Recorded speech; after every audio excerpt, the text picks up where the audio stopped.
దేవునికి మహిమ కలుగును గాక. మన ప్రభువును రక్షకుడైన యేసుక్రీస్తు నామంలో అందరికీ వందనములు. ఈరోజు పరిశుద్ధ గ్రంథంలోని వాక్యపఠనము యెషయా గ్రంథము 1వ అధ్యాయము. ఉజ్జియా, యోతాము, ఆహాజు, హిజ్కియాయను యూదారాజుల దినములలో యూదాను గూర్చియు యెరూషలేమును గూర్చియు ఆమోజు కుమారుడగు యెషయాకు కలిగిన దర్శనము. యెహోవా మాటలాడుచున్నాడు. ఆకాశమా ఆలకించుము, భూమి చెవియొగ్గుము. నేను పిల్లలను పెంచి గొప్పవారినిగా చేసితిని, వారు నా మీద తిరగబడి ఉన్నారు. ఎద్దు తన కామందు నెరుగును, గాడిద సొంతవాని దొడ్డి తెలుసుకొనును. ఇశ్రాయేలుకు తెలివిలేదు, నా జనులు యోచింపరు. పాపిష్టి జనమా, దోషభరితమైన ప్రజలారా, దుష్ట సంతానమా, చెరుపు చేయు పిల్లలారా, మీకు శ్రమ. వారు యెహోవాను విసర్జించి ఉన్నారు, ఇశ్రాయేలు యొక్క పరిశుద్ధ దేవుని దూషింతురు. ఆయన్ను విడిచి తొలగిపోయి ఉన్నారు. నిత్యము తిరుగుబాటు చేయుచు మీరేలా ఇంకనూ కొట్టబడుదురు. ప్రతివాడు నడినెత్తిని వ్యాధి కలిగి ఉన్నాడు, ప్రతివాని గుండె బలహీనమయ్యను. అరకాలు మొదలుకొని తల వరకు స్వస్థత కొంచెమైనను లేదు.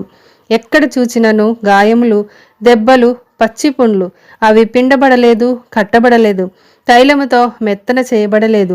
మీ దేశము పాడైపోయెను, మీ పట్టణములు అగ్ని చేత కాలిపోయెను. మీ ఎదుటనే అన్యులు మీ భూమిని తినివేయుచున్నారు. అన్యులకు తటస్థించు నాశనము వలె అది పాడైపోవును. ద్రాక్ష తోటలోని గుడిసెవలను, దోసపాదులలోని పాకవలెను, ముట్టడి వేయబడిన పట్టణము వలెను సియోను కుమార్తె విడవబడి ఉన్నది. సైన్యములకు అధిపతియగు యెహోవా బహుకొద్దిపాటి శేషము మనకు నిలపని ఎడల మనము సొదొమ వలె ఉందుము, గొమొర్రాతో సమానముగా ఉందుము. సొదొమ న్యాయాధిపతులారా, యెహోవా మాట ఆలకించుడి.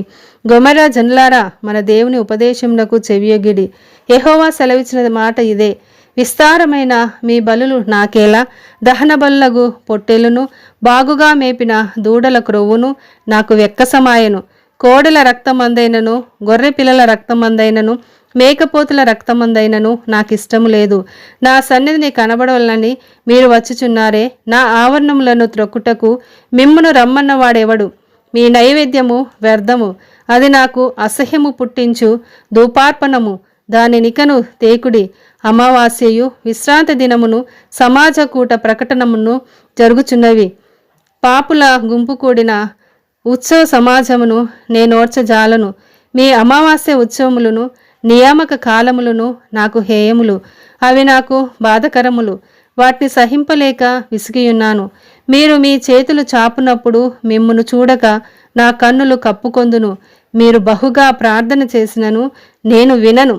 మీ చేతులు రక్తంతో నిండియున్నవి. మిమ్మును కడగకొనుడి, శుద్ధి చేసుకొనుడి. మీ దుష్క్రియలు నాకు కనబడకుండా వాటిని తొలగింపుడి. కీడు చేయుట మానుడి, మేలు చేయ నేర్చుకొనుడి. న్యాయము జాగ్రత్తగా విచారించుడి. హింసించబడు వానిని విడిపించుడి. తండ్రి లేని వానికి న్యాయము తీర్చుడి. విధవరాలి పక్షముగా వాదించుడి. యెహోవా ఈ మాట సెలవిచ్చుచున్నాడు: రండి, మన వివాదము తీర్చుకొందము. మీ పాపములు రక్తము వలె ఎర్రనివైనను అవి హిమము వలె తెల్లబడును. కెంపు వలె ఎర్రనివైనను అవి గొర్రెబొచ్చు వలె తెల్లనివగును. మీరు సమ్మతించి నా మాట వినిన ఎడల మీరు భూమి యొక్క మంచి పదార్థములను అనుభవింతురు. సమ్మతింపక తిరగబడిన ఎడల నిశ్చయముగా మీరు ఖడ్గము పాలగుదురు. యెహోవా ఇలాగుననే సెలవిచ్చియున్నాడు: అయ్యో, నమ్మకమైన నగరము! వేశ్య ఆయనే, అది న్యాయముతో నిండియుండెను, నీతి దానిలో నివసించెను. ఇప్పుడైతే నరహంతకులు దానిలో కాపురమున్నారు. నీ వెండి మస్టాయను, నీ ద్రాక్షారసము నీళ్లతో కలిసి చెడిపోయెను. నీ అధికారులు ద్రోహులు, దొంగల సహవాసులు. వారందరూ లంచము కోరుదురు, బహుమానముల కొరకు కనిపెట్టుదురు. తండ్రి లేని వారి పక్షమున న్యాయము తీర్చరు, విధవరాండ్ర వ్యాజ్యము విచారించరు. కావున ప్రభువును, ఇశ్రాయేలు యొక్క బలిష్ఠుడును, సైన్యములకు అధిపతియునగు యెహోవా ఈలాగున అనుకొనుచున్నాడు: ఆహా, నా శత్రువులను గూర్చి నేనికను ఆయాసపడను. నా విరోధుల మీద నేను పగ తీర్చుకొందును. నా హస్తము నీ మీద పెట్టి క్షారము వేసి నీ మస్టును నిర్మలము చేసి నీలో కలిపిన తగరమంతయు తీసివేసేదను. మొదట నుండినట్లు నీకు న్యాయాధిపతులను మరలా ఇచ్చేదను. ఆదిలో నుండినట్లు నీకు ఆలోచనకర్తలను మరలా నియమించేదను. అప్పుడు నీతిగల పట్టణమనియు నమ్మకమైన నగరమనియు నీకు పేరు పెట్టబడును. సియోనుకు న్యాయము చేతను, తిరిగి వచ్చిన దాని నివాసులకు నీతి చేతను విమోచనము కలుగును. అతిక్రమము చేయువారును పాపులను విశేషముగా నాశనమగుదురు. యెహోవాను విసర్జించువారు లయమగుదురు.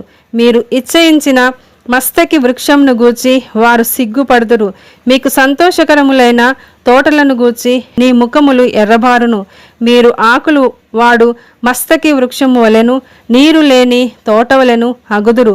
బలవంతులు నారపీచు వలె ఉందురు. వారి పని అగ్ని కణము వలె ఉండును.